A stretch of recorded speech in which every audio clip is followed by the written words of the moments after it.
नमस्कार, मैं अर्चना, आप देख रहे हैं स्टार भारत न्यूज। वक्त हो गया है बड़ी खबर का। अलीगढ़ से बड़ी खबर आ रही है। हाथरस सत्संग कांड पर बोले राकेश टिकैत। उन्होंने कहा कि मृतकों के परिवार को 50 लाख का मुआवजा मिले। धार्मिक घटना है, सरकार की योजनाएं भी हैं। धार्मिक आयोजन सरकार करवा रही है। अगर भीड़ इकट्ठी हो तो घटनाएं भी होंगी। घटना के लिए पुलिस प्रशासन जिम्मेदार। धार्मिक कार्यक्रम में हो तो सरकार व्यवस्था करानी चाहिए। अगर कोई हादसा होता है तो सरकार को मुआवजा देना चाहिए। आयोजकों पर भी कार्रवाई होनी चाहिए। ये राकेश टिकैत का कहना है। धार्मिक घटना है, सरकार की धार्मिक योजनाएं हैं, सरकार धार्मिक उसमें आ रही है तो वही 50 लाख रुपए जो बंधक है उसके परिवार को मिलना चाहिए। और ये सरकार की तरफ से, क्योंकि ये आयोजन जो है वो सरकार करवा रही है। क्योंकि जो पार्टी है, जो आज भारत सरकार है, वो धार्मिक उसमें ही आ रही है। तो इस तरह के जो हादसे हुए हैं, भाई घटना भी होगी। अगर भीड़ इकट्ठी होगी तो घटना भी होगी। मुआवजा किसको जिम्मेदार मानते हैं? देखो, जिम्मेदार तो व्यवस्था ही रहती है। व्यवस्था ठीक, और पुलिस प्रशासन की जिम्मेदारी बनती है। अगर भीड़ इकट्ठी हो रही है तो ये सरकार की योजना है पूरी। भाई धार्मिक उन्माद फैल रहे, धार्मिक भावनाएं फैल रहे तो सरकार की योजना है।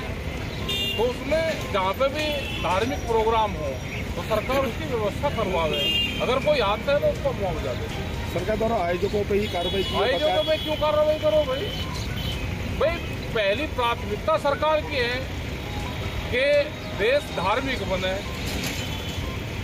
तो भीड़ इकट्ठी हो रही, जनता की राजनीति क्या करती है भाई? लोग तो भीड़ को इकट्ठी करते हैं, सरकार की योजनाओं पर सब लोग करते हैं।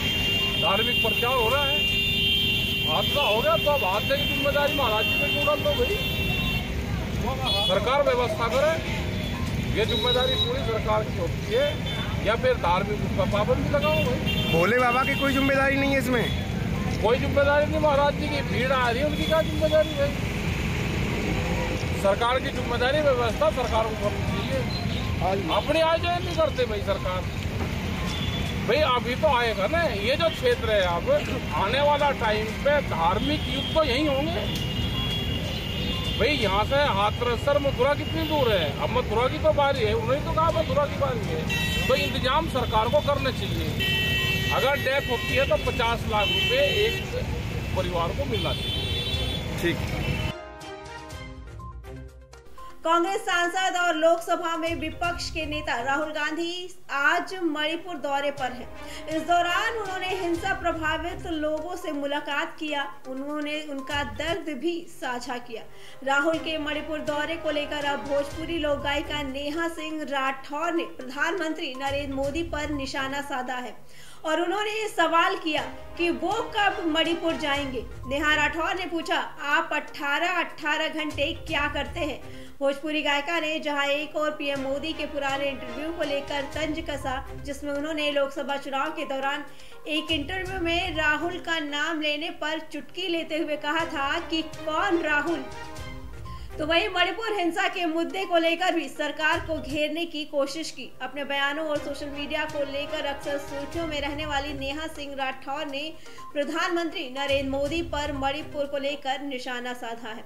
उन्होंने अपने सोशल मीडिया अकाउंट एक्स पर पोस्ट लिखा और उन्होंने पूछा कि अब तो नेता प्रतिपक्ष कौन राहुल भी मणिपुर जा रहे हैं, आप कब जाएंगे?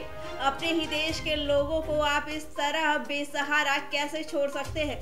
18 घंटे आप करते क्या है? आपको बता दें, राहुल गांधी 8 जुलाई को असम और मणिपुर दौरे पर है। लोकसभा में नेता प्रतिपक्ष बनने के बाद राहुल का ये पहला मणिपुर का दौरा है। 2023 में हिंसा शुरू होने के बाद राहुल पहले ही 2 बार मणिपुर जा चुके हैं। कांग्रेस सांसद आज मणिपुर के जिरीबाम जाएंगे, जहां वो मोइरांग और चुराचांदपुर में रहे रिलीफ कैंप में दौरा भी करेंगे।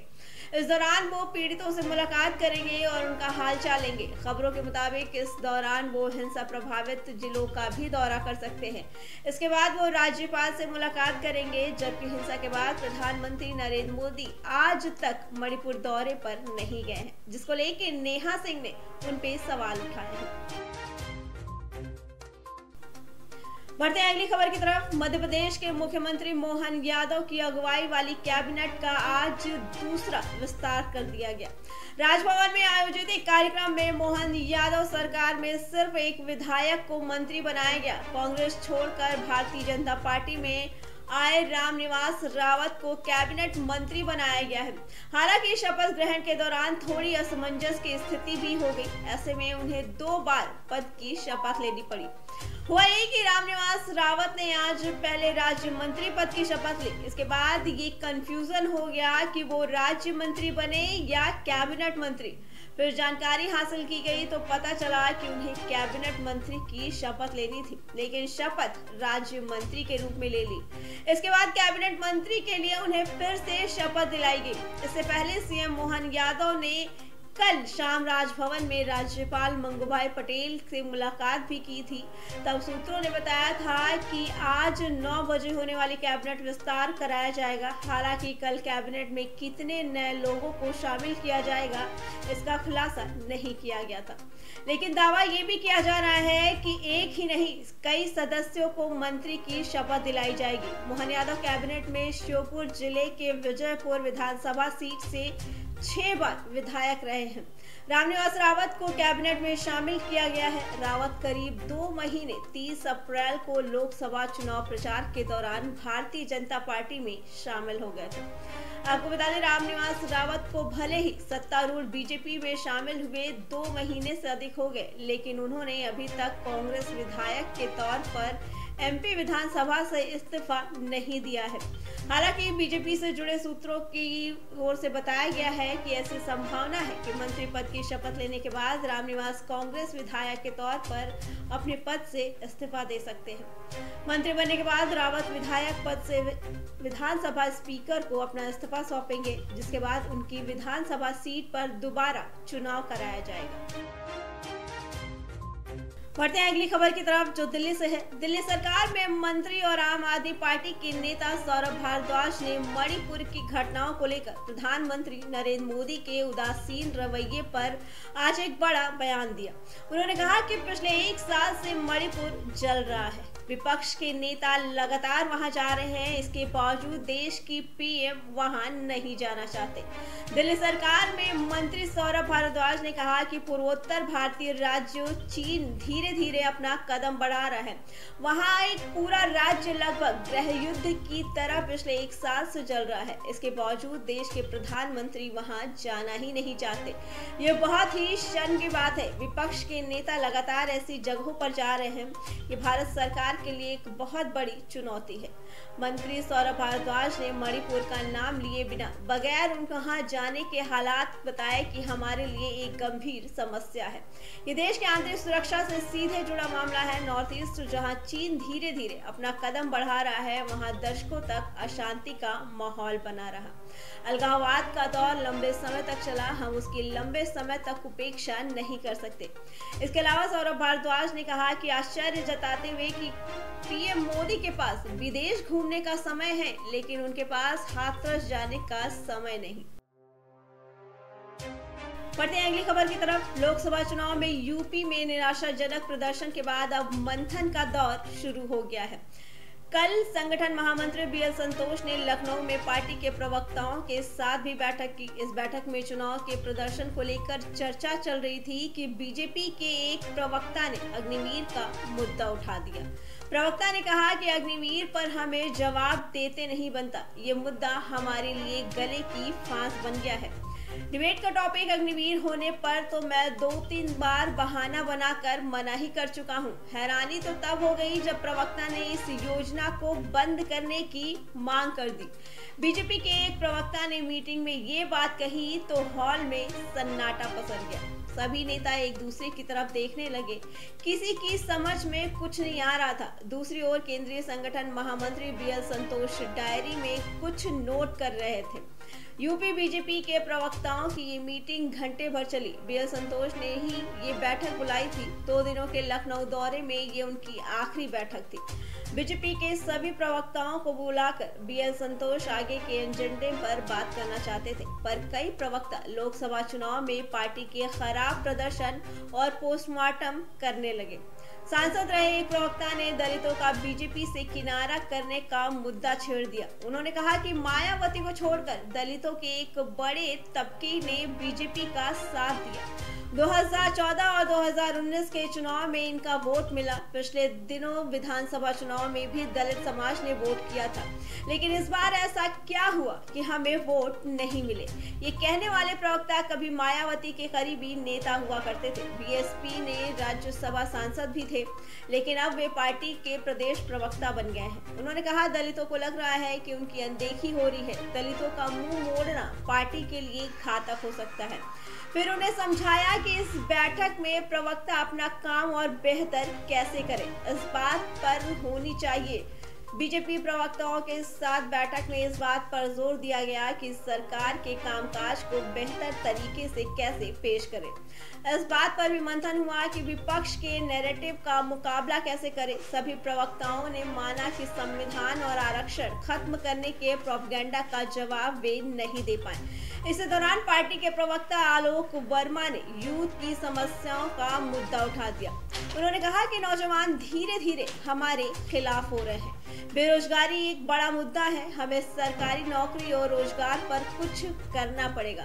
बीएल संतोष सभी प्रवक्ताओं की बात को नोट करते रहे। इस बैठक में बीजेपी के प्रदेश अध्यक्ष भूपेंद्र चौधरी और संगठन महामंत्री धर्मपाल सिंह भी मौजूद रहे।